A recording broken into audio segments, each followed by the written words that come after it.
We all have the responsibility to nurture young women to be confident, courageous, caring, and authentic. They have the power to use their voices, ambitions, and dreams to build a better world through great leadership. Through our Leaders and Daughters events, EgonZhender aspires to drive change for female leaders around the world. Celebrating our 5th anniversary in 2019, we have convened more than 6,000 leaders, daughters, and mentees through our 85 events around the world. Our commitment and yours has opened an action-oriented dialogue about the challenges women face in achieving their goals. We have learned many things over the past 5 years. Leaders must be free to be their most authentic selves.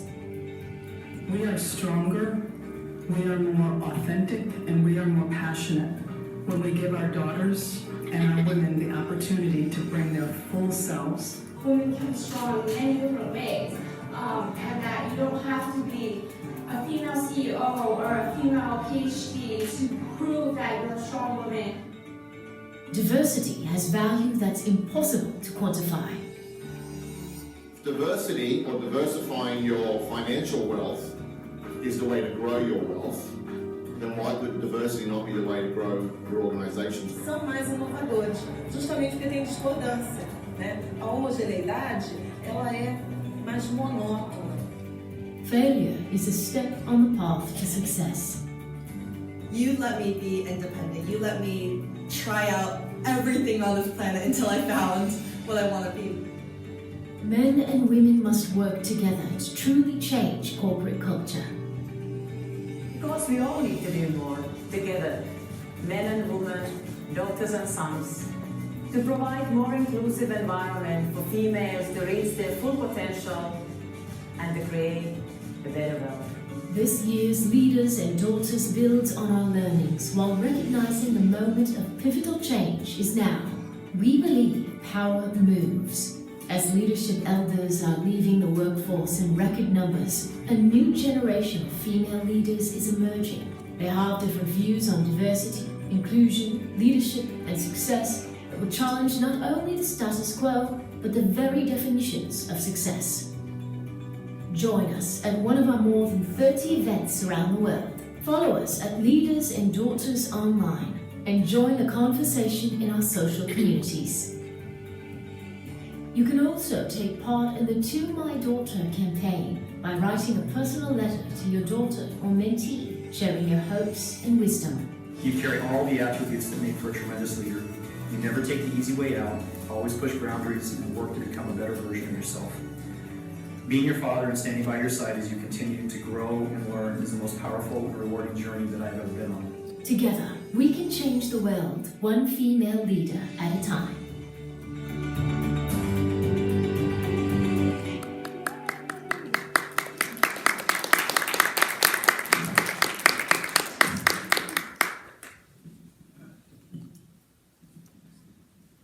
Hi, my name is Amy Son, and I'm a consultant at EgonZhender. I'll be serving as your moderator today. I'm very happy to be here at Seoul Foreign School and see a lot of students and their parents, participating in this event. So thanks for creating this wonderful opportunity. EgonZhender is a leadership advisory firm, and we navigate careers of the world global leaders around the globe. And we have launched this Leaders and Daughters event 5 years ago, and we are hosting these types of events all across different continents in all EgonZhender offices. And throughout the last 4 years of this experience, we have learned that this addressing the issue of diversity should not be just talked within the business world. It has to be started at homes from the younger generations. So that's why we're here today. And that we hope to share our conversations with you guys and also understand the expectations for the future workforce and hear some insights from the current leaders that they wish to bestow on to those coming next. So before we get into the discussion, I would like to invite a very special team from Seoul Foreign School to introduce our panels today. So please welcome Girl Up.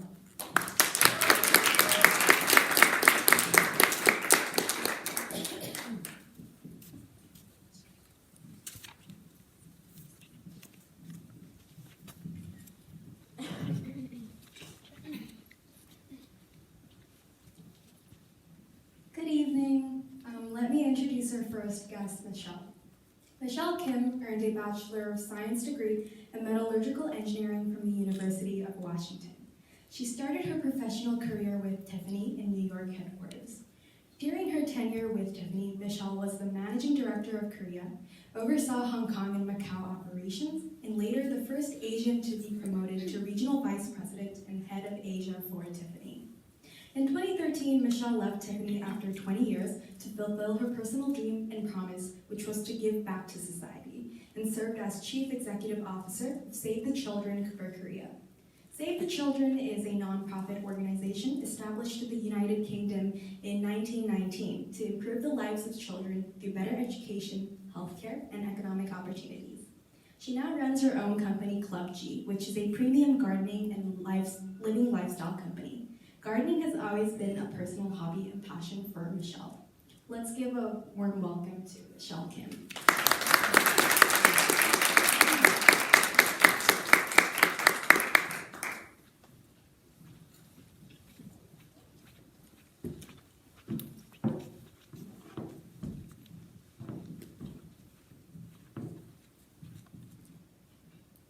Jean Yoon has a Bachelor of Arts degree in Journalism and Mass Communication from Ewha Women's University and a Master of Arts in Journalism from New York University.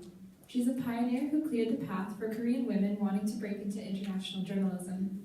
She worked for Knight Ridder as a Korea correspondent, and if any of you saw the 2017 movies Shock and Awe, two Knight Ridder DC Bureau reporters, both now working for Reuters, wrote a series of articles critical of purported intelligence, suggesting links between Saddam Hussein, the obtainment of weapons of mass destruction, and Al-Qaeda, citing anonymous sources. Jean then joined Reuters, where she spent 24 years working in London as a correspondent and regional editor for Asia based in Singapore, and as the first female becoming executive editor for editorial strategy at Reuters New York headquarters. Let's please welcome Jean Yoon.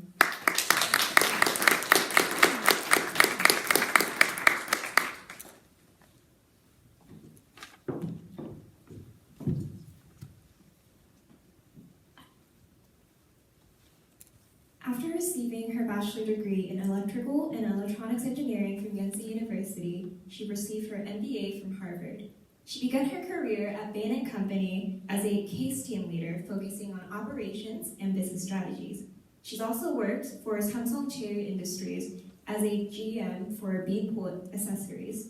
And she previously worked for Apple Korea and had a sales and sales strategy role, including carrier sales lead and consumer sales lead. Today, she is the Business Development Director for Netflix Korea. Please welcome Juliet Kim.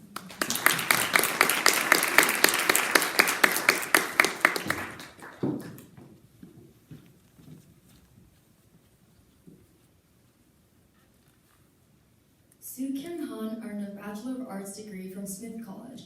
As you may know, Smith College is one of the most famous private liberal arts colleges in the world for women, with famous alumnus such as former First Lady of the United States Nancy Reagan, Pulitzer Prize winner Margaret Edson, U.S. Senator Tammy Baldwin, and Margaret Mitchell, the author of Gone with the Wind, just to name a few. After graduating with a double major in economics and psychology, SooKyung joined the Boston Consulting Group, one of the top 3 management consulting firms in the world, where she worked on projects involving reconstructing efforts of Korean conglomerates, developing business models and strategies, including product offerings for global businesses, and leading new market entry efforts for companies. Recently, she joined a company whose products you probably have on your smartphone, tablet, or personal computer, Lion Corporation, as a live business development manager in the Middle East, North Africa region. Please welcome SooKyung Han.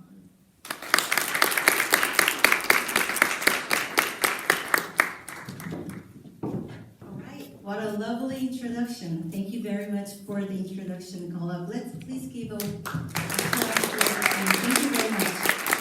And panelists, welcome to the event and thanks for having with us today. So since our audience, most of our audience are high school students, let's spend some time recollecting our high school days. So I would like to start with you, Michelle.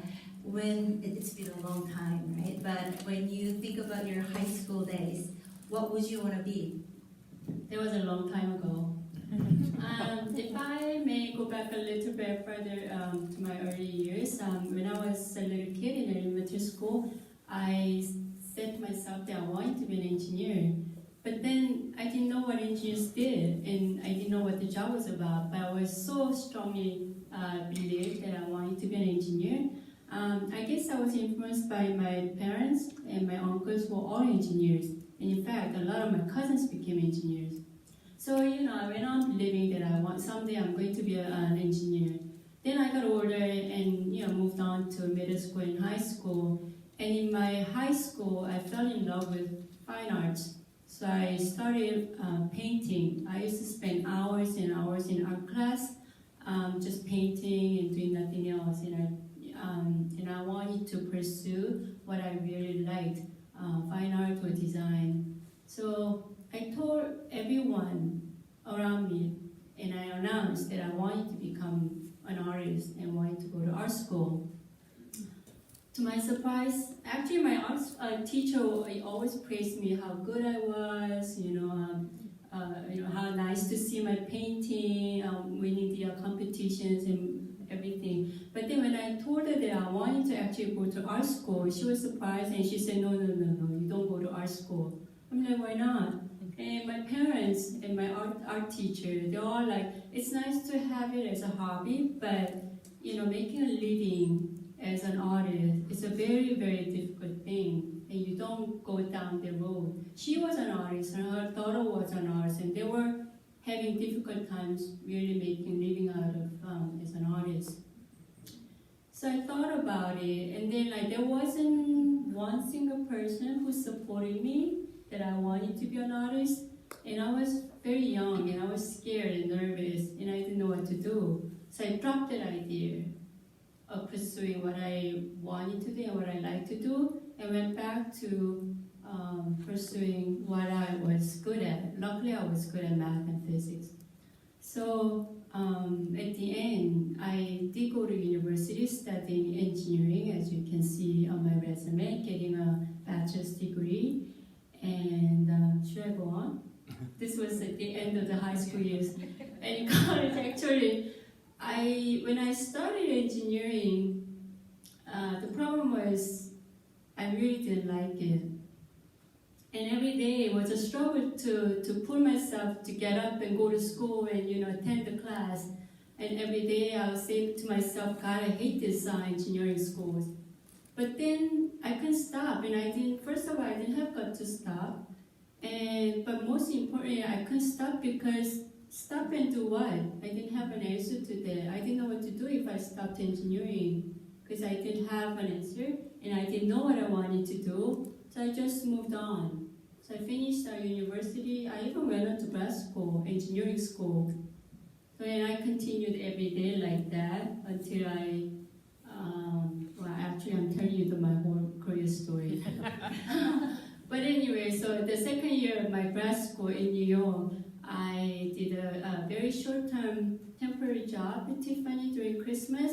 And then it was like a complete different world. The minute I walked into the Tiffany store on Fifth Avenue, I was like, wow, this is it. This is what I love. I loved all the designs, or the craftsmanship, even the people who came into the door shopping at Tiffany's. I loved everything about it, and every day going to work was such a joy, and I couldn't wait to get up in the morning. I used to run into the office, not even walk, because I was that excited. So that's how I ended up at Tiffany at the end of the short-term temporary job. Luckily, I was offered a permanent position, but very starting low grade, the lowest grade actually, the permanent job. And then at that time, I had to think about it because I had just one semester to go to people graduating from Columbia with a master's degree in engineering, which would probably guarantee a good job with a high pay, very secure lifestyle.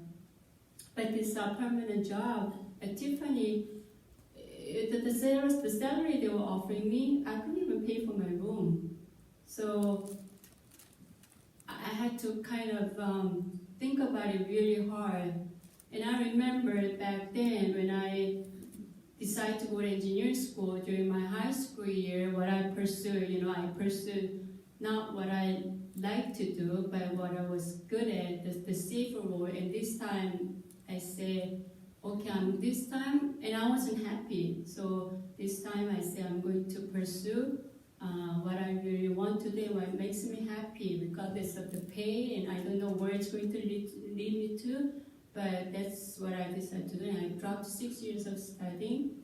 I dropped the what I've done in the past for the 6 years, and I started Tiffany with the permanent job with the $1,200 a month, which didn't pay for the room. That was a long story, starting from my high school years.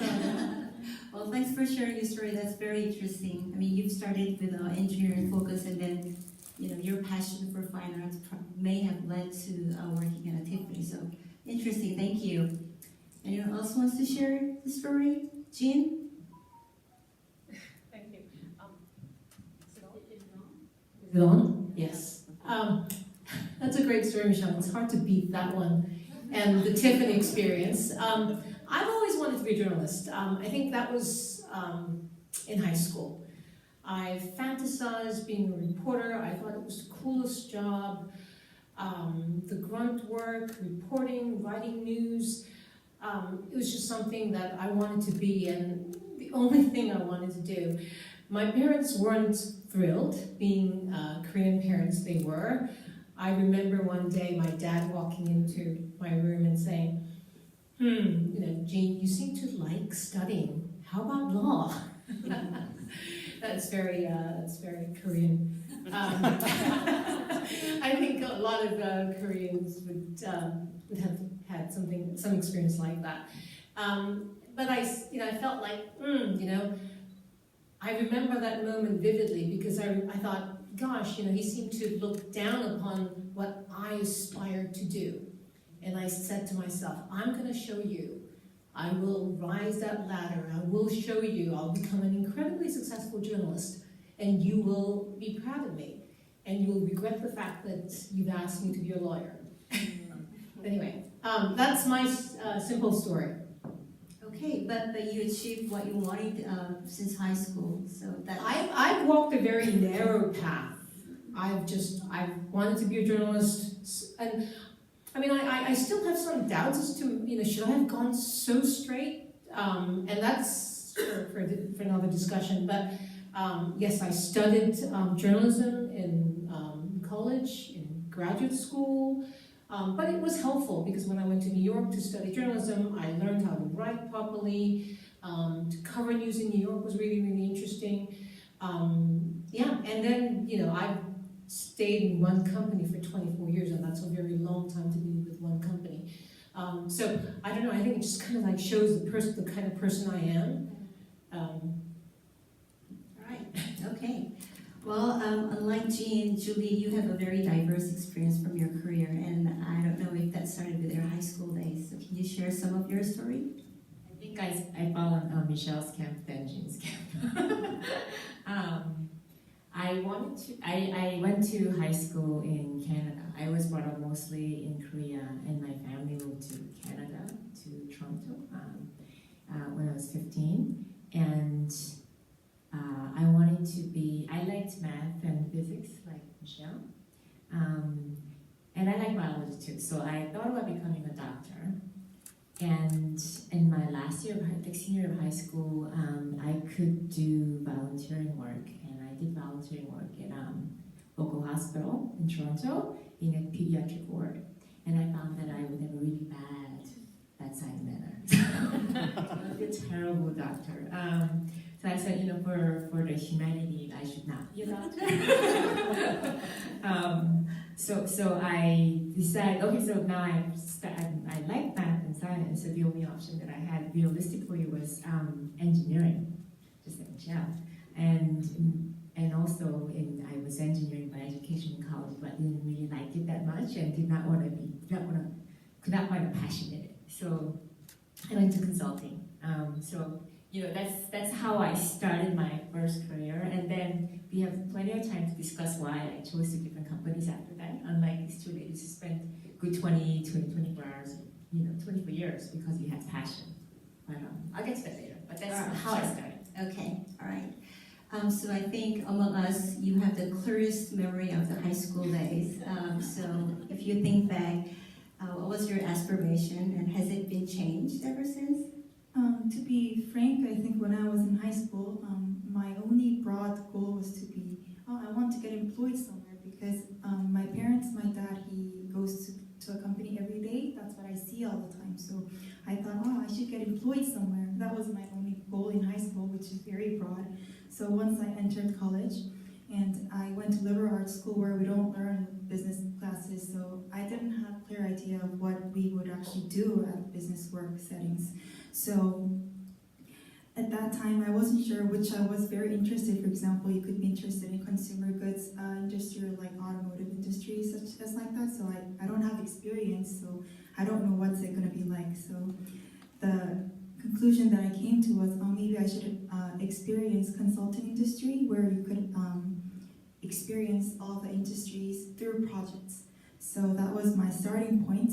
So after 2.5 good years, I think I experienced consulting. So I didn't actually limit to one industry, but I made what I like in functional goods. For example, I'm interested in marketing or like go-to-market strategy, or like I'm not that into like, for example, like sales. So I came up with my preferences and moved to a job in Line Corp. And it's like they have a lot of startups inside Line. So I'm into more operation now. So I think I'm very happy with my job. So that's it. So. Well, thank you for sharing. I'm hearing this that we have a Jean who actually pursued what she wanted since high school, and then she worked 24 years at Reuters, while others, including myself, had a different vision, different aspiration in high school, and now we are actually experiencing some different kind of workplace.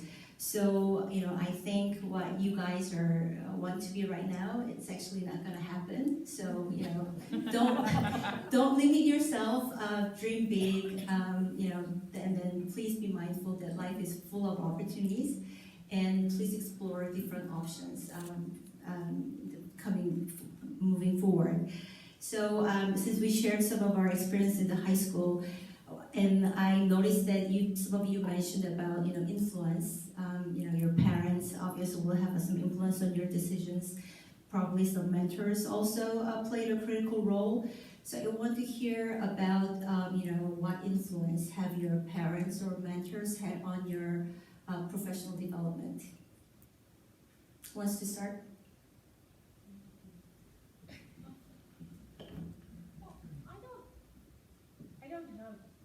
I don't have one person that influenced me. I mean, I could think about a number of people that have influenced me throughout my journey.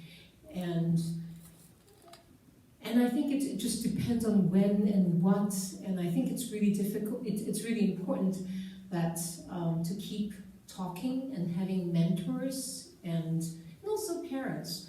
I think when I was a senior in college, my parents were in New York at the time, and then my dad threw a one-liner at the end of his letter saying, how about studying further in New York? And that really got me thinking, and that's how I made the move to go to New York. And then throughout my career, I've had really great mentors and coaches have thrown one-liners, and it's always those one-liners that just kind of like stuck in my head and that made me do things. And it was like when I was back from London in Korea, worked in Korea Bureau as a chief correspondent for 3 years, got a little tired of Korea, had this itch to move out again. And then a senior, a female leader at the time said, how about Singapore? It's not too far, you could take your daughter with you. And I thought, Singapore? You mean I could actually go to, because I've already worked in London, like Singapore too, and there's a Singapore bureau chief job that was open at the time. I didn't get it at the time, but it just kind of got me to keep trying, and I applied for another job in Singapore and eventually went. So some of the steps I've taken, and I think women have a tendency to underestimate ourselves and have a lot of doubts as to could we, and then for someone to actually just throw a one-liner and say, you could do this, just kind of like made me think, oh my God, I could do that, and really apply myself to achieve that. And I've been lucky to have various people in my career who've spent some time coaching me and helping me. And I think if you can, throughout your life, have a mentor, mentors and coaches, and I would even encourage you to pick your own mentor. Initially, because I was ignorant, I just took what the company programs have given me and what the HR person would say, this person's a good fit for you. But later on, I actually got to pick my own mentor, and that was the time when I was most successful with that relationship. And then also pick a subject you want to learn from that person.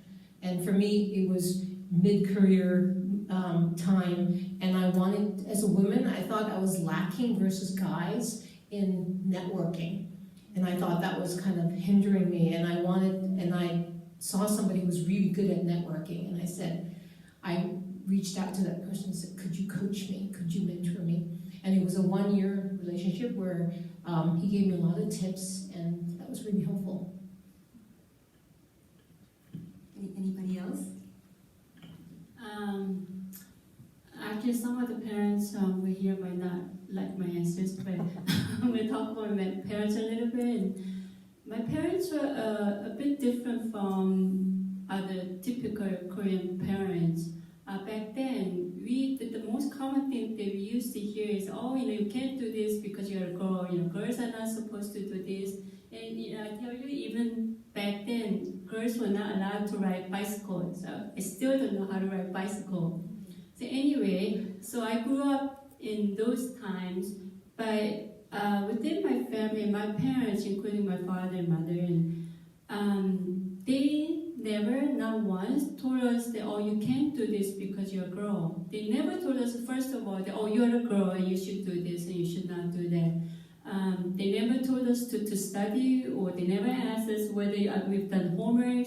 They always said, just be healthy, because my mom was very ill, so maybe the priority was different for them. Maybe the priority for their children was to be healthy and happy. So they never forced us to study or do anything that we didn't want to do. But instead, especially my mom always used to tell me, you go out and try everything, anything that you ever want to try. So when I was a kid, I tried a lot of different things. I've tried just about every sport. I've tried a lot of instruments. I did dancing, but most of them only lasted very short term. I would try and I would not like it. Then my mom would say, "Oh, just you can drop it." They never scolded me, and I think maybe once or twice I paused and thought about, oh, my mom is maybe she give me more guidance or like influence. I thought about it once or twice in my life, but then when I look back, I'm quite free-spirited even to this day. I'm not normally afraid to try different things or new things, and maybe because that came from my parents, early on education or lessons to try and everything, and they gave us a lot of opportunities, and I'm very thankful for that. And I have to agree with Jean on some of the points that there isn't one single person that I like inspired to be, oh, I want to be like exactly like the person. But at different times, there were different people that, oh, I'd like to have the quality of the person, that particular strength that I don't have, that maybe I aspire to put in more efforts to become like this. So I think there was a lot of different people, different experience throughout my career years and throughout my life that kind of influenced me altogether. If I could share my experience, I think I really wanted to have some good mentors around me when I started to work. But unfortunately, I didn't have that many female leaders around me. So for example, when I started Anderson Consulting in 1999, Out of 20 startup group of my group, I was the only female consultant, and I was surrounded by the male consultant within the organization.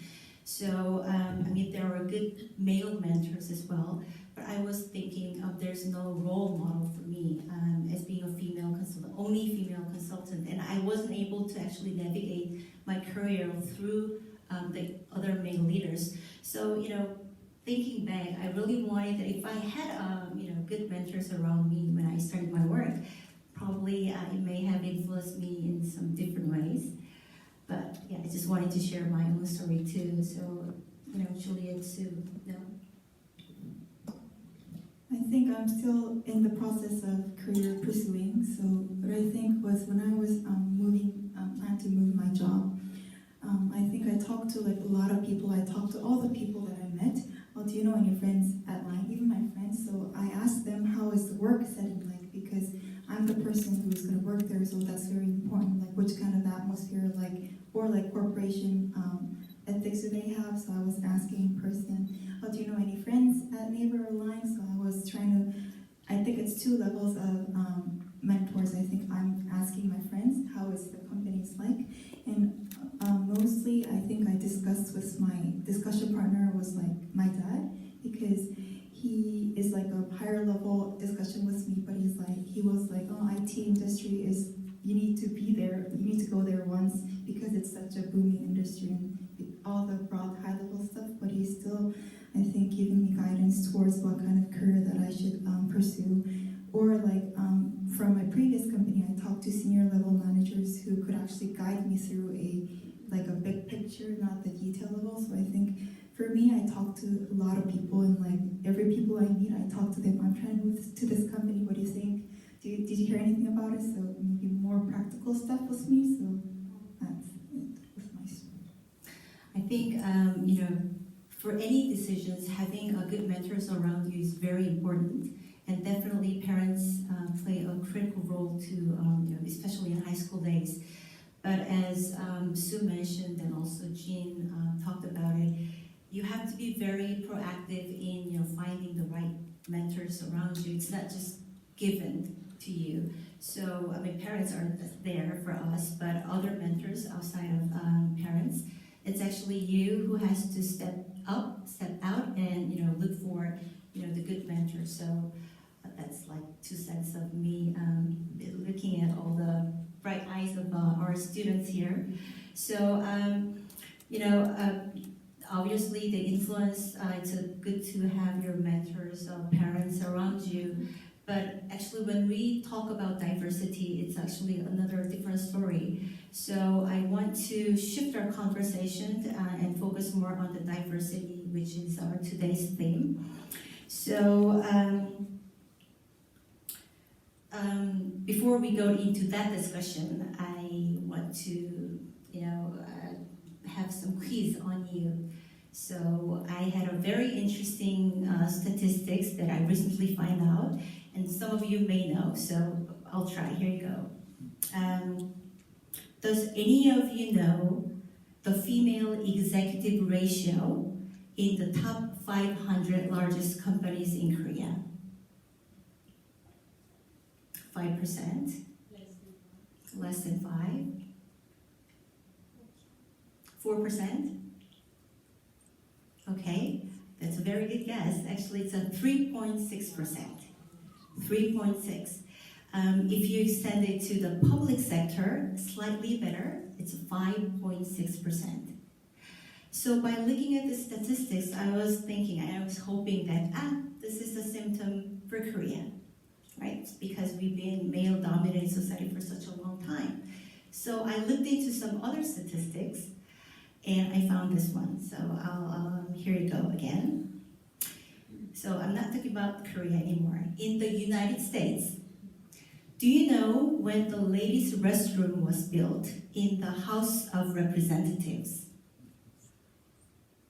To help you guess, the first woman came to Congress was in 1917. Any guesses? You know, when was the ladies' room was built in the House of Representatives in the U.S.? Yes?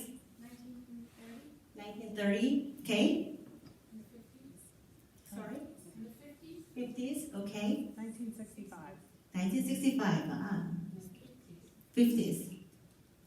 Okay, it was 2011. So before that, all the ladies had to use the restroom in the next building, right? Yes. So Senate was a slightly in better condition, so they had their ladies' room in 1993. So surprising, right? But this is the reality. I mean, yeah, shocking. We've been talking about diversity for a long time, in particular in the business world, probably some in the government area. So there are differences maybe across continents and countries, but this is the reality. You know, ladies' toilet in the House of Representatives in the US in 2011. Can you believe it? So this is one of the reasons why our firm is devoted into this agenda, trying to create some awareness and make sure that this is known to many people, including the younger generation, with the hope that this kind of conversations that we're having today combined will lead to some solutions and ultimately create a better workforce for the future leaders, which is you, that will come into the society later. So, that being said, I would like to ask about our own experience about this diversity issue. So, first of all, do you feel that being a female has influenced in your career in any way? Sure. Please. To start, I think diversity is not just gender issue. Agreed. Previous to Netflix, I worked at Apple, so I worked with it's mostly LGBTQ and racial discrimination. That's sort of a bigger picture of diversity. I think in Korea we are mostly focused on diversity as gender inequality. But going back to being a woman issue, I was the only girl in 130 guys when I was in engineering in school in Yonsei University, and there was bathroom issue too. They didn't have a ladies' toilet every floor, no, but they did build. They did start building and ladies' women's bathroom every floor when I went to school in 1994. But I think you guys are all saying very much the same thing, but it has evolved a lot to be woman in professional environment.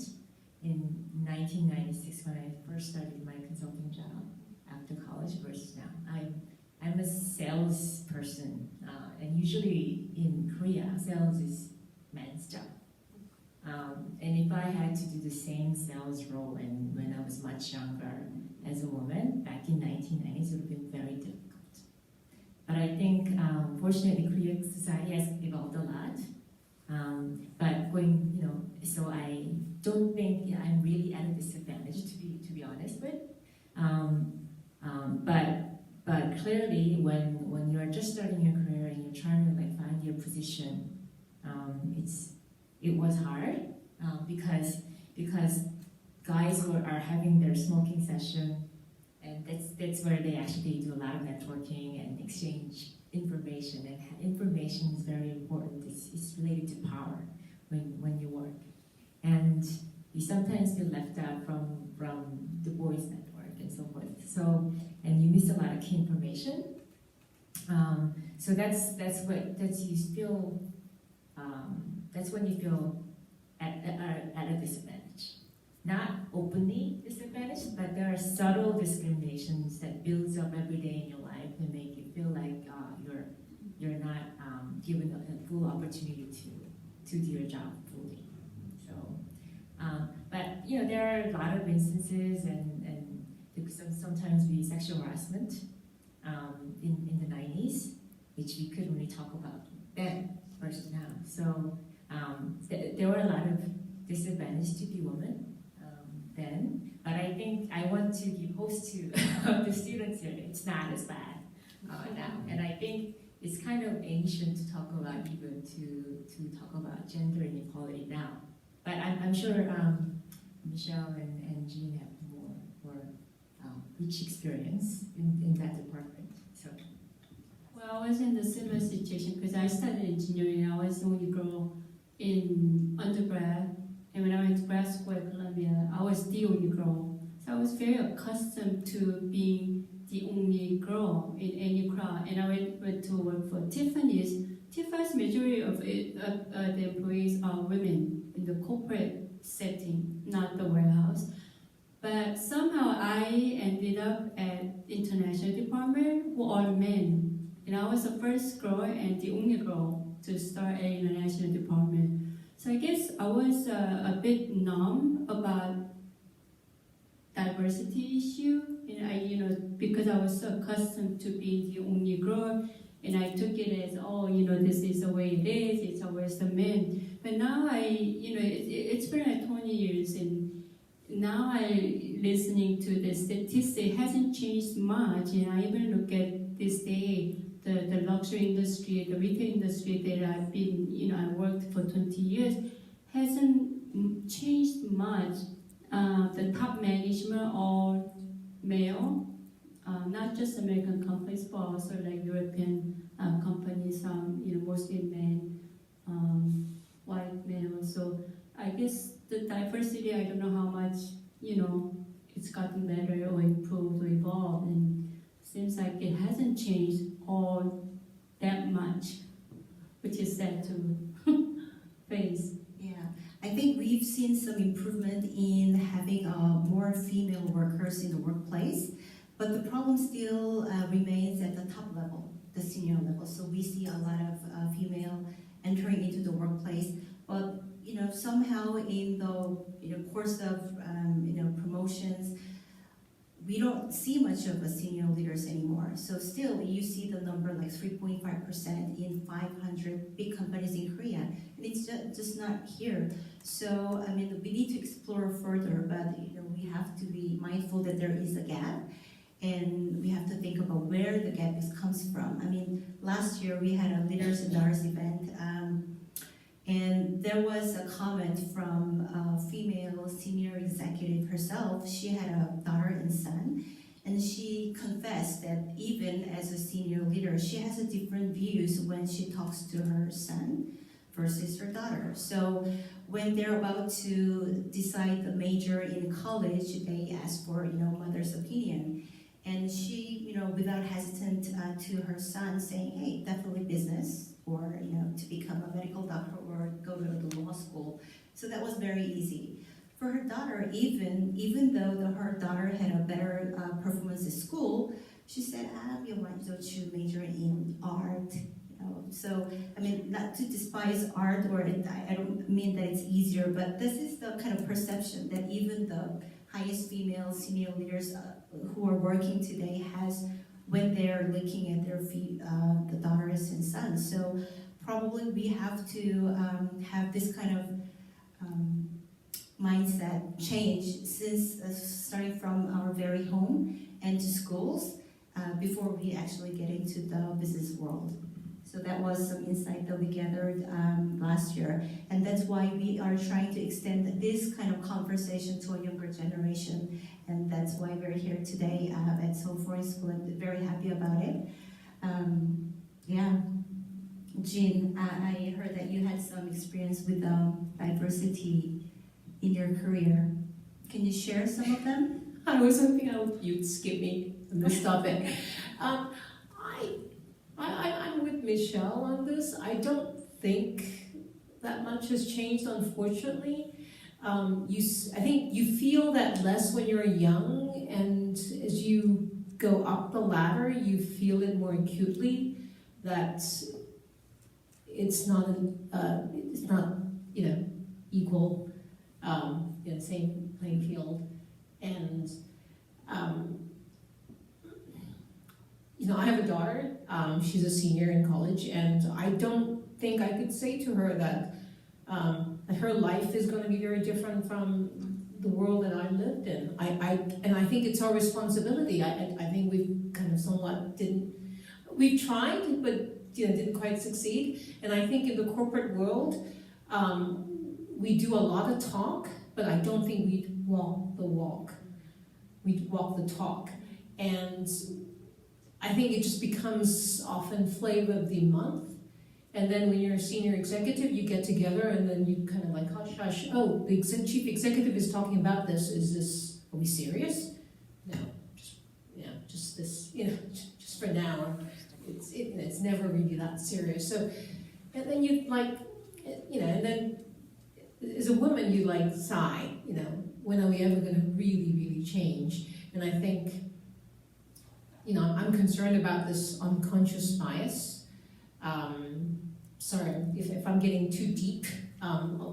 It's like this. It's like as you go up, people feel slightly insecure, and you've probably heard things like, as you go up, the lonelier you get, and you want to be surrounded by your friends and people that have same hobbies or who are like you, and you find globally, in big companies, senior people like to hire people who are like them, and if you're different, you get left out of it. And I think that's always been the issue, and we've been trying to change that, but I don't think we've done enough to really change. And I think it's a homework, and I'm glad we're discussing this topic, because I think it's really, really important for your generation, that you really need to be passionate about this and really demand the management to change. And I remember when I was in London, this is in the year 2000, I was in a training group,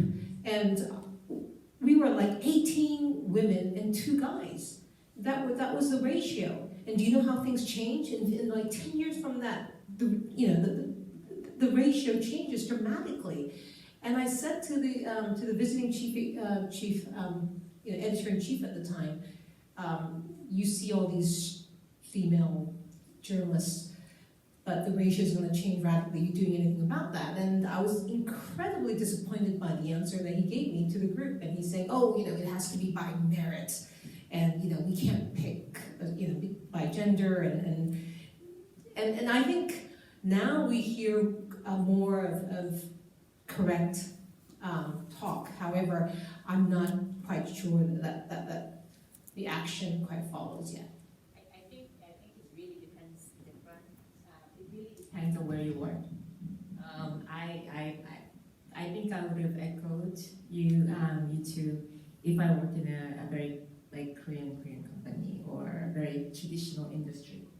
But I worked since 2007, the last 12 years, I worked in a fashion where there were a lot of women in an executive level. And I worked at the IT companies mostly. It's also very, very, very liberal companies. So I don't think I represent all this panel, but just want to convey the message that there are different companies that are more hopeful.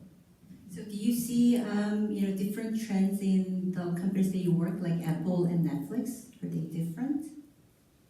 For example, in Apple Korea,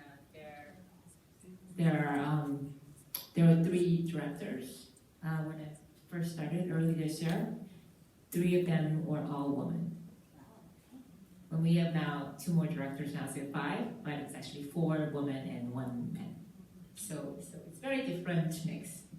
Yeah, I think you're right that it's different by different companies, and some of the companies are more advanced in having this inclusive culture. So we have something to learn from the place that you've worked in, and some others it's still very traditional, very male-dominated society. So I hope that this kind of conversation will boost those agenda into the letter so that people know about it. So I'm sure you're actually working at a professional servicing companies and also at a line. Probably your experience could be different than some of us. I think it's a bit different because the other panels are in senior level and I'm still in working level, so I think it might be a bit different. But in my case, when I see my friends or my colleagues, their ratio is about the same, like 60% males, 40% female. But when you see up the ladder, like as you have mentioned, the numbers like females ratio gets extremely low. So during the ladder, a lot of females are actually quitting their jobs. So I think there are changes in Korean corporations. For example, Line, they have child care support program, which they are trying to build child care facilities in the office, I think, which may higher the retention rate of females throughout the ladder. So I think they are trying hard to actually keep the females in their workplace. And the changes might be slow and gradual, but I think as I only worked for 4 or 5 years, I see the changes, and a lot of ratio is actually increasing in the middle level as well. So I think there is hope, and I think I will have my career until like late 40s, 50s. So yeah. Okay, thank you. Jean, while you were discussing about your experience with diversity, you mentioned that you felt that, or you think females are underestimating themselves, and they're not really saying, I can do it. Oh, can I? Can you tell us more about that one? That kind of comes through. I actually think I was like that too, and I see a lot of women that I've mentored, and particularly when you, in Reuters, you have to apply for jobs to get promoted or to move out for any position. You have to apply within the company for that job. And often you'd see women who are like really, what I would think is overqualified for that position, would get really obsessed that 5% that the person is not really haven't done. You know, oh, I haven't really done that strategy. I'm not sure I could apply for the job. And I would think, oh my God, you know, you're overqualified. You could do so many things. And then, on the contrary, you'd find men who probably, unfortunately, could have done like the 50% of the job, maybe being, and it's good for them. It's being really confident about themselves and saying, you know what, I could do 50% of the job really, really well, and I think I will learn the rest on the job. And it's that kind of that confidence and really focusing on what he can do was work for them. And I do think women tend to, at times, be slightly doubtful of their ability, and I think, and I was like that quite a bit myself, and I needed some of my female mentors to get me out of that and say, and tell me, you could do it. And then you go like, really? I could do that? And there were so many times like that, and I'm now finding myself doing that to the people who are, you know, who are in the same position as me. Interesting. Do you agree? I recently read a book that was written in 1960s. It was called The Second Sex or something, and it actually had a very good sentence that said, women are content with mediocre success. And I think it still holds true today, because it's such a struggle to go all the way up. And if you're hit at more executive or VP level, you've come so far, and I've accomplished so much. And for me, like I think fewer and fewer women really aim at the CEO level. Like, I'm going to go all the way to the top is my ultimate goal. I think because we are taught that in each step we make is a good progress, and we feel pride on that accomplishment. So we really keep ourselves in that box of what our boundaries are. Especially also because women have to balance work and life more than men do in terms of childbearing and so forth. So given all that context, they think if I'm a VP, I'm good. I can retire and like send my daughter to university or something. I focus on my kids. So I totally hear you. It is true. I think it still holds true today. Very interesting. Michelle, you had a view on that.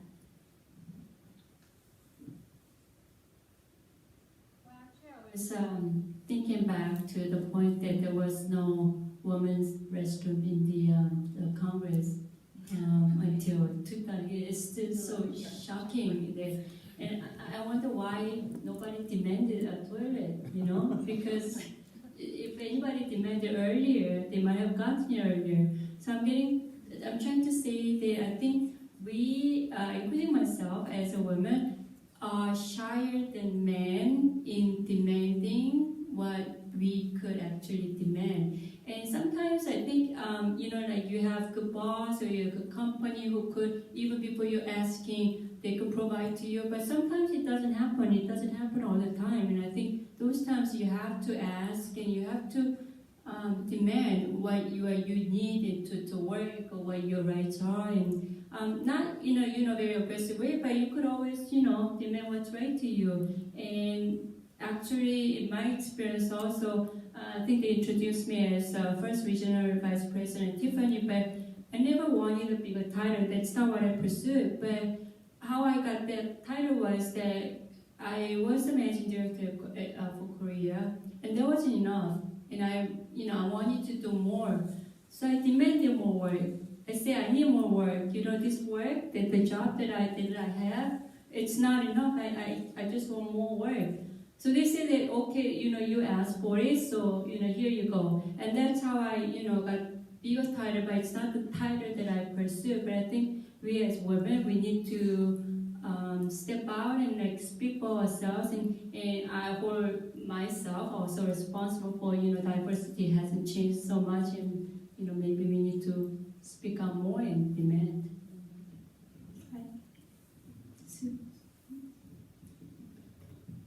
Do you have anything to say? I think I do agree with that point because I graduated from Smith College. It's all women's school, and what they teach is you have to earn what you want.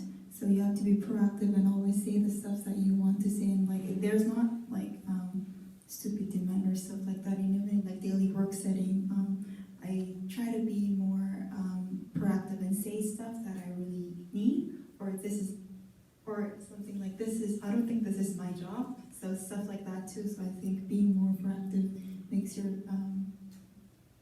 life more quality-wise. So yeah, just by listening to the comments, actually, I didn't realize that. Okay, I was also one of them who's being content to what I have, and then I thought that was the best that I can do. I didn't really demand more or further, and hoping that that's just given. If I work hard, that they'll just give unto you. But actually it wasn't. You have to proactively ask for and demand for what you want. So, yeah, okay. I'm conscious of the timing, but I have two more questions to the panels, and I'll open up the floor so that you can ask questions to the panels here. So regardless of the gender, what do you think makes a great leader? I think this is a very important question for all of us here today. Anyone wants to share first? I'll have a go. So I think when I first took the leadership job, and that was 17 years ago, I thought of leadership as one-dimensional. Leader, you're a leader, you lead a team. But later on I realized it's not one-dimensional. And I'm not as simple as just one shade or one shade of the spectrum. That if you really want to be a good leader, you're not carrying yourself around. It's like being a movie star in different movies and playing just same role.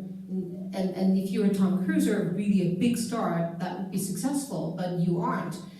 You're thrown into a team, and you got to be strategic. You got to understand what that team needs and bring out a shade in you that would be the best in leading that team. So for example, let's say you're leading a team, and I know I'm speaking to some of you who are high school students, and let's just say you're a basketball team leader now, right? The team is a mess. You've inherited a team that's a mess. So in business terms, you've inherited a team that's a mess, and you need to fix it up. You might need to be a bit tough. Command and control, characteristic might have to come out. You might have to lead from the front, and that's a range. So I don't think everyone is just one. I'm soft and tough. I think we all have soft side and a tough side, and it's a spectrum. It's a shades, different shades within you. And as you develop as a leader, you learn to bring out what is necessary to achieve the goal or the team, whatever you want to accomplish. If that basketball team was a mess and you need to be a tough leader, you bring the toughest side of that spectrum out, right? But let's say you were number 2 of that team. You work with that leader to bring the team to a success. You're winning tournaments. Then you realize, well, I'm very happy with where the team is now. I've contributed to where the team's, to the team's success. And in that case, you might think, well, now the team's goal is to take it to another level. I don't have to be a command and control leader. I might just be kind of a soft, hey, let's just give it a try, stand back a bit, lead the team from the back, make sure no one is lost, be creative, try new things, let people fail, and it's a different type of leadership that you bring out. And something that I've learned, and I think I preach, is that don't think leaders are just one kind of color person, one shade person. There's a different shade in you. Learn to use that muscle, bring out different skills in you, and analyze the team that you've been tasked to lead, know what you want to get to, and then understand what kind of characteristics you need to bring out to achieve the goal that you've set out to achieve. Right, thank you. I worked at 5 different companies, and I think my sort of perception of a great leader changed over time. And when I was younger, I thought very charismatic leader, usually male, middle-aged men, who are just go-getters. I thought they were great leader when I was very young. But as I got older, and I also got to lead. And as I got older, I think the people that I admire the most in the companies that I work recently are people that have a very high IQ and EQ at the same time. And it's really hard to have that package together. And high EQ could mean a lot of things, but I think being very authentic and courage to show that you're also vulnerable can make your followers be more relevant to you and to the organization. So right now at Netflix, the global BD, my boss's boss, he's in his 50s and he's had gone through a really tough time.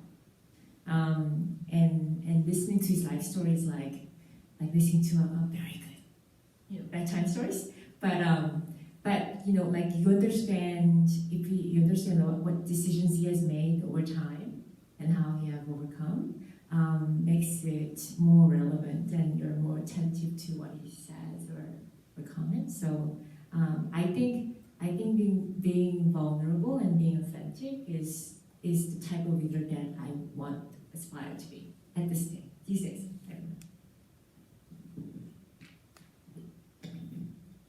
Well, I think that I would be someone who could answer what I expect from the leaders. So I think what Cruz has mentioned, that who has high EQ and IQ, I think that's what I want. It's like a whole package. I think the first one is being a strategic leader, where he or she could draw a big picture and guide us through one direction, so every team member would be on the same ship. And the second one is, I would call it empathy, so where they could actually think in someone else's shoes. So I think that is a good package that leaders can have.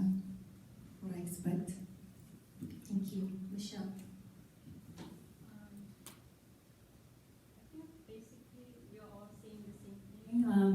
good balance of IQ and EQ makes the ideal like leadership person. But it's really hard to have a perfect balance. Everybody has different balance, and I think it doesn't have to be a perfect balance, but at different times, in different settings, it requires more of a EQ side. It's like, being strong is sometimes tough, but being, softer at different times. And if you know how to balance between your IQ and EQ, depending on the situation, and be flexible enough and be open about it, then I think it works quite well. But I think basically we're all saying the same thing, that, we have different qualities that we need to control and to be a good leader. Yeah, I agree. I also think the flexibility and adaptability makes a good leader. So, we are living in a very unpredictable world, and definitely a leader has to be adaptable to the different situations and also be flexible to embrace or sometimes fight over things. So, yeah, well, those were all the great traits that I see within the good leaders that I meet every day. So thanks for sharing that. So as a last question, I would like you to give to our students, some advice that you would like to give to the students that are today. Who wants to? Okay. I think we talked about it early on, but I think, there are some people like Jean who has set, their goal very early on, who found out, what they wanted to do very young, who's very lucky and pursued their goal without, looking sideways. I have a best friend who always wanted to be a professor, and she's a professor, and she's perfectly happy now. Even today, she always say, all I want to do is study and study, study. Amazing for me. But, if you're not that type, and if you're like me, then I, suggest try a lot of different things. It's like food tasting. Unless you try the new food, you don't know what it tastes like, and you don't know whether you will like it or you don't like it. You try broccoli, you don't like it, fine, you don't have to eat it again. You try spinach, you try meat. So I think it's like food tasting. As much as tasting you do, I think more likely that you find what you want to do and what you like. And as long as you pursue what you really want to do, nobody can beat you. I don't think, you play video games or mobile games, all night long. Nobody can beat you if you have a passion for it. So, that's what I would suggest.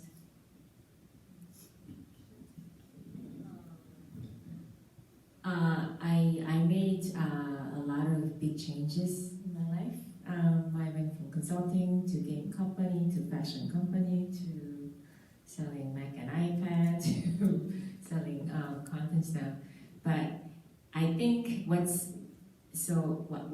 really important when you make a big decision, like especially a career decision, is I totally hear you have to have a passion for it. But sometimes you don't know what you like. But what you can find out, at least when in the search process, is you meet people in the company that you'll be going for. And if you can really click with the people that you're interviewing with, I think it's the most important thing. So I tasted a lot of stuff, and of course I interviewed more than 5 companies to land where I am. But to me, what was really important was that you really have to get along with people, or else they are these people that you spend far more time than your family. And if you don't get along, then you have this miserable life and your productivity goes down. So I think finding the right fit, you and for them, I think is the key thing. I think career process is same as like applying to college. So when during high school, like you try to make up your application and you see like every day of school adds up to your resume, I think. So I think when I was done with college, I was like, oh God, now I'm done with studying. But actually it wasn't. Like when I start career, every day was studying, and this adds up to your resume when you want to move your job, and even in the company you get evaluated like during their upon their rubrics. So I think we're like being dedicated and committed every day, work life or study life for you guys. So I think this adds up at the end. So yeah, everything will pay off, I think. So for now, that's my advice, I guess. I have to say, so for you, the job application process was as tough as the college application process. And that must have freaked a lot of you out. It wasn't for me. The college process, which I've been through it with my daughter a few years ago, is the hardest part. Life gets easier. Life does get easier, okay? Yes, I was lucky. I did want to be a journalist, and it happened for me. But I don't know, like now, some 30 years back, looking back, I think one way or the other, you learn some, you gain some, you lose some. I don't think there's just one right way of living and having a career and living a life. I now sit here and listen to other stories and think, like if I had even moved more companies than stayed with one company for 24 years, I would have had a wider network. But because I stayed with one company, maybe as a result, I rose faster. So I think as a high school student, I think they're all absolutely right. I think you should try various things. If you want to be something, even if your parents don't think it's the right thing for you, have a go. I think you should be bold enough and smart enough to convince your parents why you want to do that. My daughter majored in something that I don't think any Korean parent would pay the college tuition for, but she convinced me. And I thought that was really, really important. I was convinced, and I let her study that, and I'm paid for it. She'll pay me back. But I think it's important. Have fun, enjoy life. Try a different path. But at the end, like as long as you've got that goal and you've got that drive, you'll end somewhere really nice, and you'll be very happy with yourself. And I think that's the most important thing. Thank you. It was very impressive, and I'm sure that we all have some takeaways from the comments from our panels. So now let's hear from the audience. I mean, it's very difficult to have all these four, successful leaders of today in one place. So if you have any questions, then just feel free to ask. Anybody? Yes?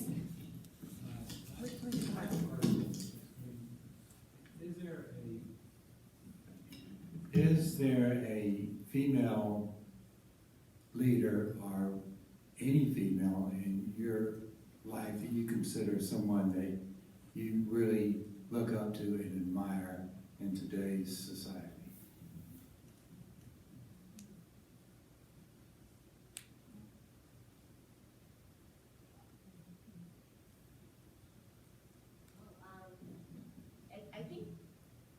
My role model is someone that I met at Apple. I don't think you know her, but she's now head of talent, Juliet O'Brien, and she's been at Apple for a very long time.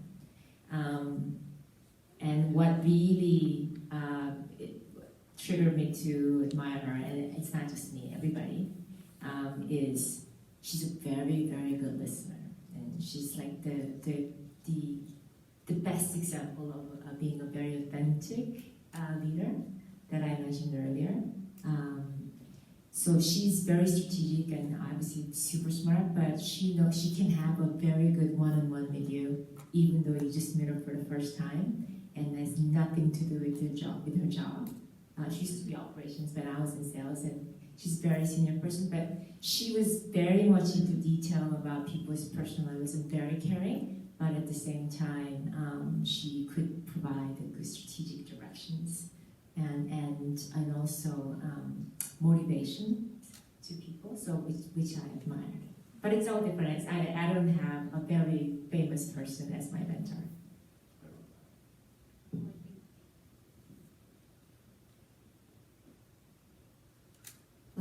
Yes. Juliet, I think you are lucky to have that person as your mentor, because for me, when he asked the question, I was thinking, okay, female mentor, role model. I had a hard time coming up with one name, so, I think you've been lucky to have her around you. How about other panels? No? Yeah, that's the answer. Okay.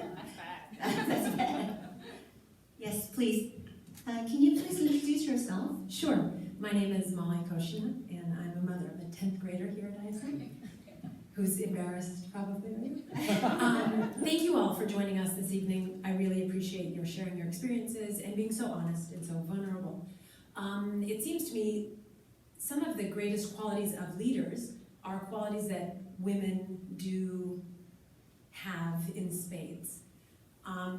We're talking about leaders and daughters, but recently I've seen some articles about the concept of not having women lean in so much, but asking men to lean out.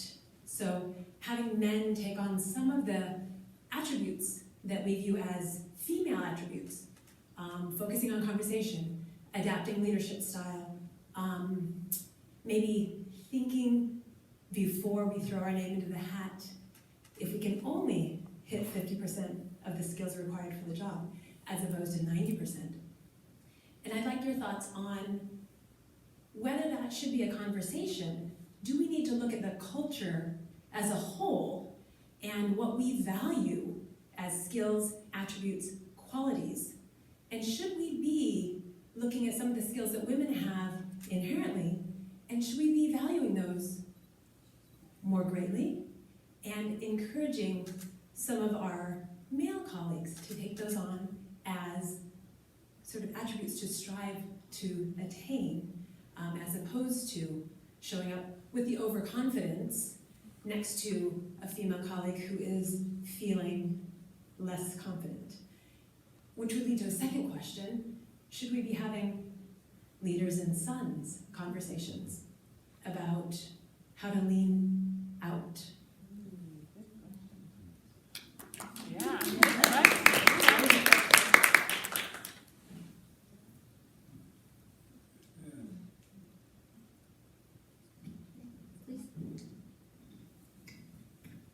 I agree wholeheartedly with everything you've said. And companies are aware that women are like that and men are like that. So we are very mindful through the interview process when a woman behaves a certain way that we try not to penalize that, and when men a certain way, we don't try to penalize them, but we try to kind of like put them in we understand the stereotypes, we understand, and when we do the hiring, we do take into account. Having said that, I just don't think we do it actively enough, and I think the world is, the world is busy, the company is busy, and I think as a group collectively, we just need to be more passionate and talking about it even more.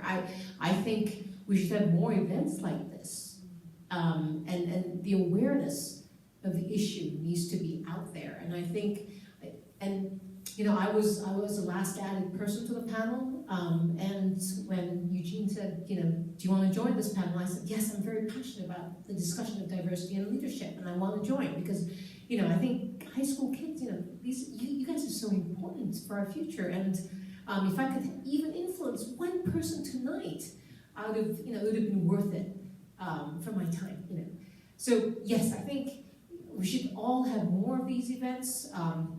You should all be ambassadors. I hope more of your friends would get to see or to hear about it and learn from it, because I do think there's a lot to change still.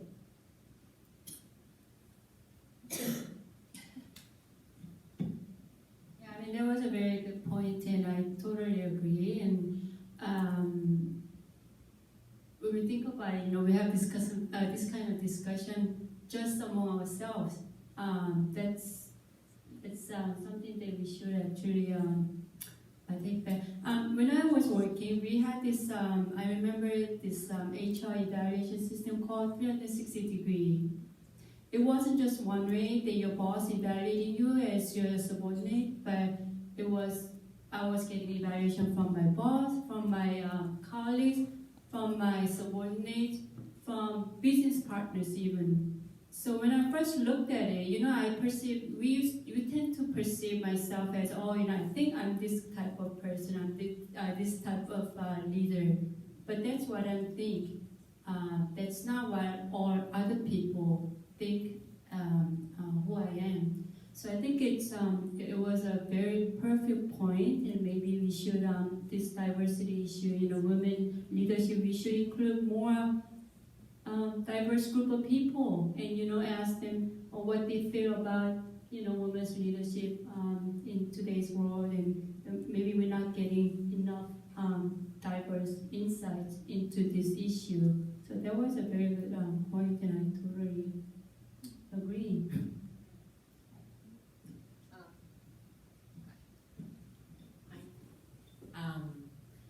Last week I was locked in a range for 5 days with a very exclusive leadership training, and it was I found it was very shocking to find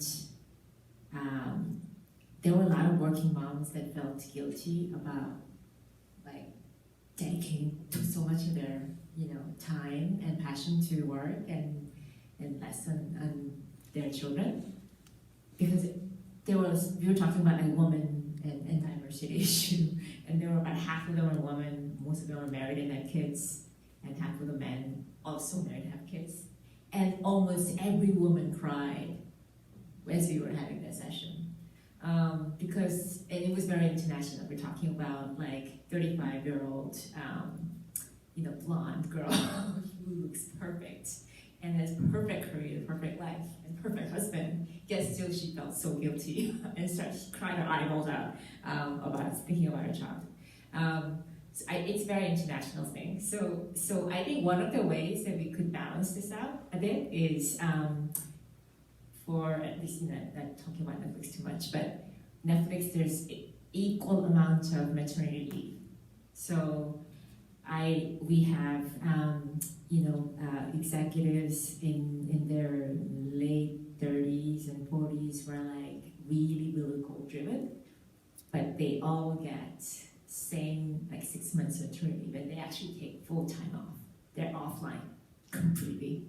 And what they do is they back up, they actually work as a full-time dad while their wives are working at their companies. So it's equally driven. And I think a lot of that equality starts from family and from home, and having the same exact responsibility as parents will not only make your relationship with your wife better, but it actually sets a very good role model for children whose diapers are changed by the dads for the first 6 months of their lives. Yeah, okay, sure. We were given questionnaire for this forum before, and one of the questions was, what are the challenges that women face today, you know, to go into the more senior roles? And when I thought about it, I see, I'm not married, luckily or unfortunately, but you know, I didn't have a family to support, I didn't have children to raise, so I could like just concentrate on work. But I saw like all the working women, it just amazes me how they could balance between work and the family life. It's just so much on women. You know, when you have to raise a child, it's usually a woman who has to quit the job and raise a child. So I feel like, you know, it's not, I read somewhere, you know, a child should be raised not just by parents, but by a nation, whole country. So I think there should be more like system support in society for working women so that they could share more time for work and, you know, feel less guilty. And unless those things are provided, you know, the situation may not change so much in the years to come. And most of women who leave their work during my career years the main reason was family issues. You know, I have to take care of my child, I have to raise a child, you know, I have to take care of my ill mother. So, you know, I think those are the blocking points for women to go up further. And when you look at the pool of the candidates for senior management role, the population is smaller, and the male population is much bigger. So it's naturally easier to pick a male to put in a senior position because you only have a very handful of women, and you can't just put any woman, you know, just because she's a woman. So I think in order to move more population into the candidate pool, there's got to be some, you know, system support for working women. Yeah, definitely this kind of discussion should include also male, not just limited to the female. And I'll bring the name issue to the corporate later on. Okay, anyone else has any other questions? Yes, please. Yes. My name is Matt Nader. I'm father of Sophia, grade 9. I found it I'm really proud of you all, but I want to shed a light on the male side of the story as well. I am here in this country to support my wife. I quitted my job as an IT director and came here to support my family and raise the kids while my wife could grow up her career. But unfortunately, the society has also two sides of the story. When I pronounce this, they look at me as a quitter, as a not responsible enough, whereas I'm very proud of what I have been doing. I think the first step is on all of us to share the story within our families, not only our sons, not only our daughters, but bring and open this discussion for the entire family. We are all individuals. It doesn't matter if it is a boy or a girl. We have to provide the same opportunity.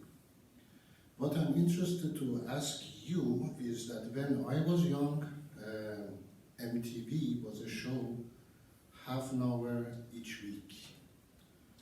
The input of the television and the society was much more limited than what it is now. Right now, MTV is five different channels, 24 hours. How can we be more motivated about ourselves and find what we are strong in, to find our goals? How can I as a father help my daughter to achieve those goals, to find the goal she wants to do? I know what is important, I know what was important for me, but how can I help my children to find what is important for them? When was it the moment that you realized in your path of career that this is what I'm strong in? This is what motivates me.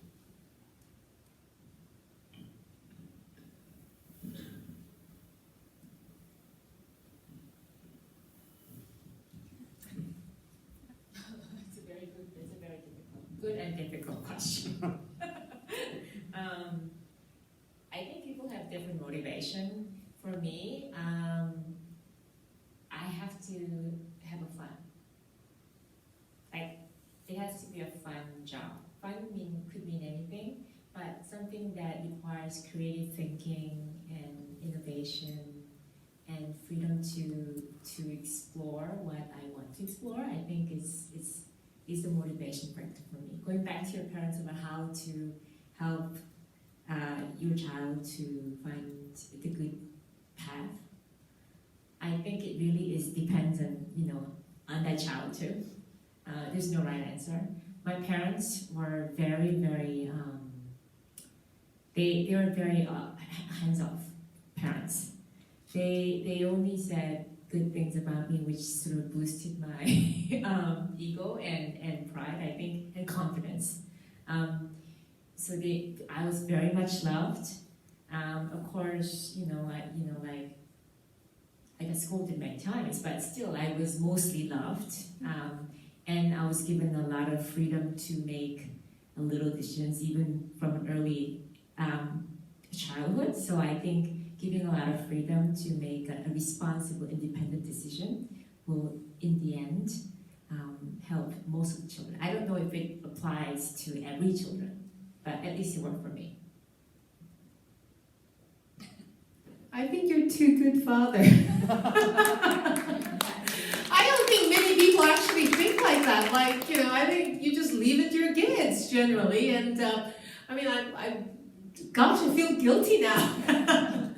I think what I tried to do was, when my daughter told me she wanted to be something, and then I tried to kind of like line up some people I know that she could talk to, so she could just kind of like, you know, get a feel for what that job is really like. But wow, that's a really deep question. I think it's, I think just see where your daughter's interests are, and then just allow her to meet some people around that. I think if you don't have the connection, maybe ask parent association. I think ask the school. You know, because you have that job maybe within the parent group. So I think maybe that's another way of looking. But I think it's a great question, but you're just a great father. I don't know how to answer to that question because I don't have a child, so I don't have a parental perspective. But what grade are you in? 9.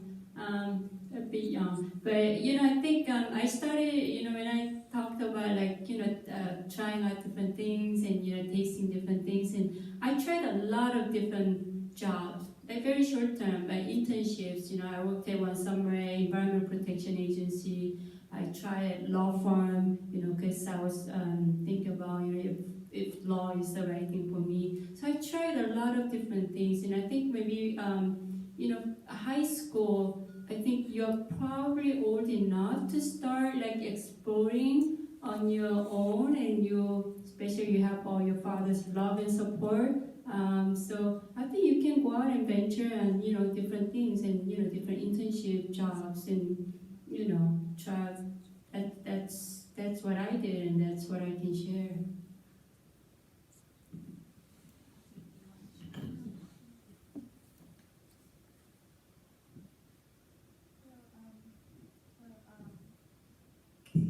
Okay, so as what Michelle has mentioned, that I tried many stuff that seemed very interesting as an internship, like right after high school and before college, during summer break, I tried 2 internships. I mean, you have to get your internship, but before going there and experiencing what that place is like, I think the best way was to actually experience myself and put myself in the situation. So that's what I've done to find out what I more liked. And that's a perspective of children's story. But in terms of what my parents did to me, I think that my dad introduced me to his female colleague that I think she would be more better in other perspective to give you guidance and advice. So I think throughout until now, my dad has introduced me to female senior level workers that's working with him. My dad's in a very Korean company, conglomerate company, so how to survive as female, and I hear stuff, and I think expectation management is very important. So for example, I do expect those stuffs and get into a company, then I think a very bright future is ahead of me. So I think that is very important to balance the expectations.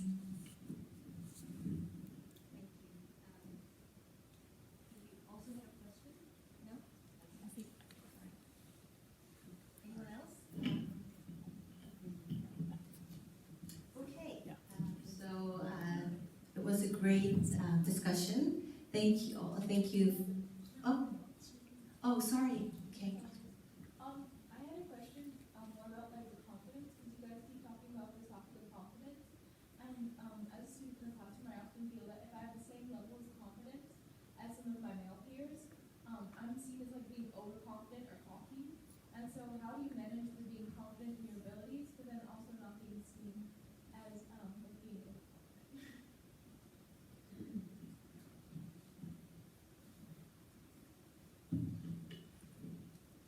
as someone that looks very overconfident since I was 12. You don't really have to downplay yourself as much. People call you any kind of names, or then you're so aggressive, you're a bitch, whatever. Even though men has the same quality and exercising same type of confidence, they'll say more harsh words to women.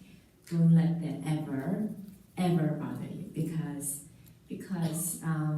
that doesn't dictate your career or your success in your professionalism. So, people say mean things or overreacting to your personalities or confidence, but just don't give a shit. I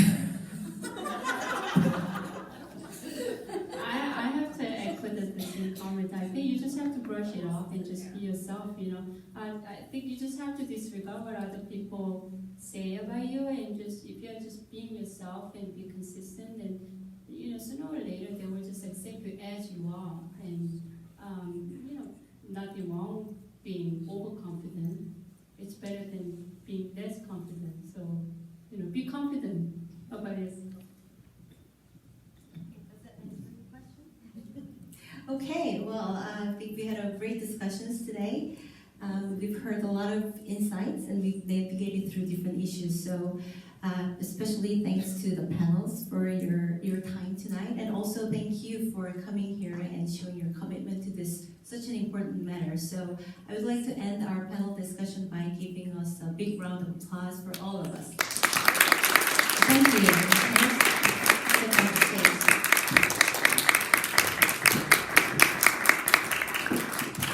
All right, now we have a very, very special session which you will all enjoy.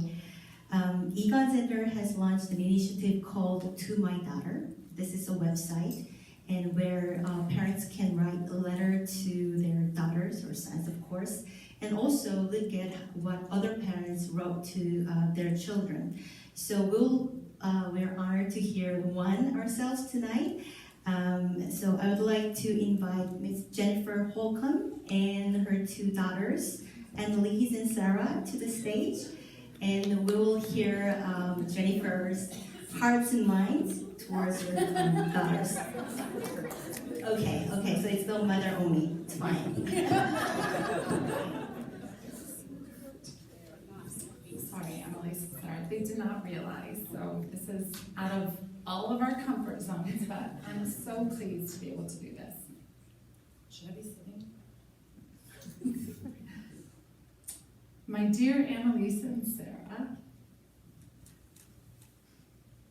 I have had the indescribable gift of having a front row seat to your lives this far. The two of you have been each other's playmates and best friends as you've tumbled into each new adventure together. From the inner city streets of Rochester, New York, where you first learned to crawl, walk, jump in a pile of leaves, applauded by my former 5th and 6th grade students in our drug-infested neighborhood, then to the side of Mount Kilimanjaro in Tanzania, East Africa, where your daily activities included playing dress-up with tulle dresses from America that eventually disintegrated from the number of times that you climbed trees pretending to be fairies running around in the garden. Tanzania is also the place where I first witnessed you wrestling with the world around you. You would both giggle and pass special rocks back and forth with the Tanzanian children who lived right next to us, delighting in the pleasure of making unexpected friends with people who had a much different home, clothes, and words than you did. After passing rocks, you came back into our house and asked if you could pass some of your toys through the fence, noting the disparity between their garden and yours. You were desperate to make your world more equal, fair, and when you felt the dissonance, you couldn't help but act. In that same life, we would be in town at the market, and strangers passing by would unabashedly reach out and touch your beautiful curls that were red and blonde, call you Mpacha, which means twins in Swahili. And this happened so often, and your shy responses eventually grew into frustrated responses, and you would run and hide behind me while pushing their hands away. And it is this example that illustrates two things that I've consistently been in awe of with both of you girls. One, you've always had very open eyes, open ears, and open hearts to all those you have encountered. And two, you have recognized your boundaries and developed confidence to know when you need to stand up for yourself and also to advocate for others. I have witnessed you display both of these very important ways of being fully alive too many times to count in your short and colorful lives. You are very different from each other, but you are both amazing, beautiful, and powerful human beings. You have eyes that see the injustices around you. You have ears that hear the power of words that build and tear down. You have open hearts that extend unconditional acceptance to each person you encounter. And you continue to recognize your personal boundaries and have had to exercise when and how you need to advocate for yourself. You also have discerning hearts that do not allow you to sit still when you see others crossing boundaries and being destructive to those around them. Sometimes this has been costly for you. This life will be full of opportunities to lead. Take the first step. Be the voice brave enough to speak in, sometimes for others, which seems to come easier, and sometimes for yourself, which can be much more difficult. And it can happen in places and with people you didn't expect to have to advocate for yourself. But you can do this. You already do, and I'm so incredibly proud of you. As your world is ever expanding, I am delighted to share the front row seat as you fully live, love, and lead. I love you.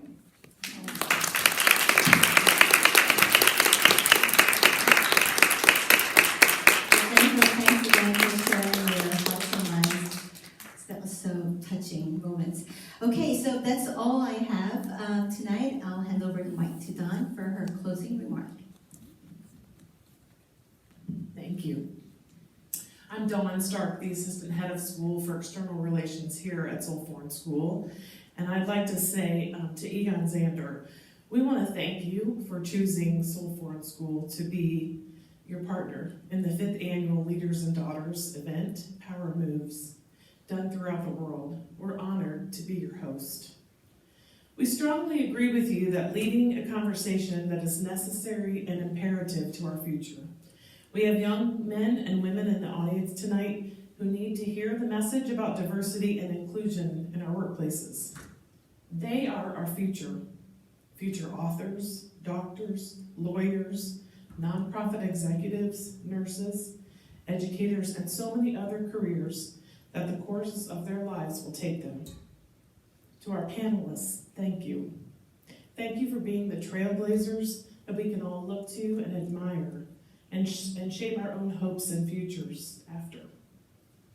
To Jen, thank you for sharing your love for your daughters, Annalise and Sarah, with us. We are touched and inspired. And finally, thank you to our parents, our students, and our faculty, especially our Girls Up reps. Time is a precious commodity, and you committed 2 hours of your time tonight to be with us. In the midst of all you have going on with academics, sports, performances, planning lessons, organizing families, and managing households, you chose to spend 2 of your hours, your precious hours, here with us. You made a commitment to a conversation that is so important to future generations, and we appreciate you. And as you leave tonight, EgonZhender has a parting gift for each person, and we want to thank you for that. So be sure to pick that up. And again, we just appreciate you joining us. Enjoy your evening, and we hope that you travel safely. Thank you.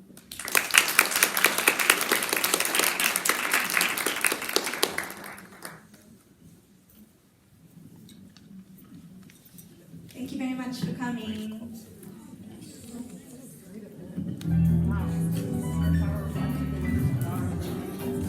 Fantastic.